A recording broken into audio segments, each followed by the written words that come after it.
software that allow plants to communicate with people using Twitter or your telephone or text messages. But really, I was invited here tonight to speak with you about our recent project, a walking tour of New York City led by the Plants of Manhattan. Unfortunately, a looming invisible threat has made it imperative that I speak to you about something else tonight, which is the plants. You might not know this, but I think you probably do. Plants and people have cohabitated on this planet for years together. We've been a part of a mutual evolution, right? Sometimes at peace, often at war. Recently, the balance of power has shifted, and I want to talk to you about this. There's a threat. There's a threat to human civilization. This threat is coming from plants with their inhuman, diverse bio-photosynthetic fundamentalism that is threatening the core of human civilization. So if you'll just let me take a moment, I'm going to walk you through a few of these threats. Threat number one, none of us are strangers to this. Plants have been behind the assassination of several historical figures. Everyone knows about Socrates and hemlock, Pope Clement VII, and the death cap mushroom.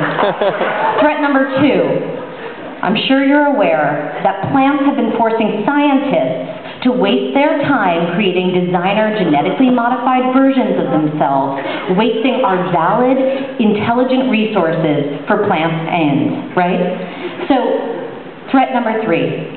Plants have been monopolizing industrial real estate, potential space for suburban sprawl for plant use only. And then, of course, number four, the ever-present, ever-looming threat of plant invasion. So, look, with so much power in their leaves and stems, shouldn't we know a little bit more about these plants, their aims and goals? What would a world ruled by plants actually look like?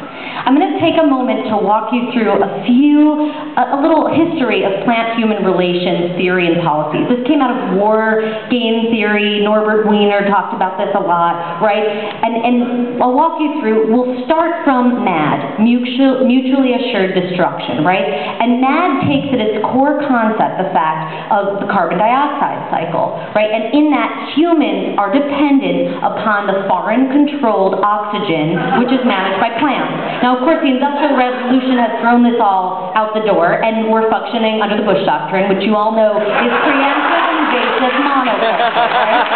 Okay, we are going to fight together, united. Monoculture is going to fight against monoculture, by monoculture, for monoculture, right?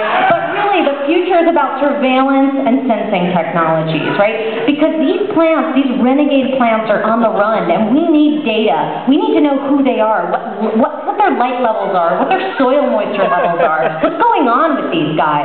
Of course, leave it to the elite media to exploit the vulnerabilities of the situation, right? They're going to take that raw data, they're going to split, they're going to spin it, and make the general public be on the side of the plants against people once again, right? But I want to talk to you about what we're interested in, which is non-violent diplomatic possibilities for human-plant relations, okay? We're very excited about this. This is bringing plants back into the human fold. How can we do this? Living symbiotically, right? We're here to announce mutual assured interdependence, or MI, which does just that. It takes these differences, it leverages the pluses of one side and brings them into the other, right? And now, the ultimate goal of MI, of mutual assured interdependence, is basically the free-flowing data through carbon dioxide molecules. We're talking about molecular communication. This is basically something 8, 10 to 23 years out.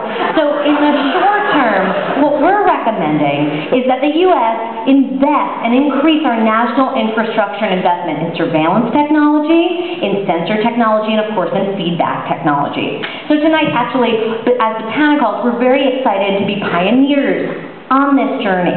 We're releasing at the end of the month the new Botanicalls board, which you can have and join the fight. Bring it home. Bring it into your own home. You can monitor the soil, you can monitor the light levels, and you can get that feedback. And together, we can forge a utopian culture of plants and humans working together non-violently. Botanicalls is Kate Hartman, who's sitting over there, Rob Faludi, and Rebecca Bray. Please join the fight. Thank you.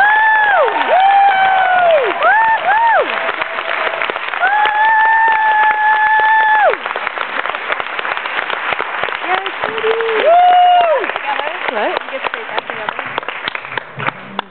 also awesome. Thank you, Katie. And now I'd like to welcome up someone who's going to share with us her project for tracking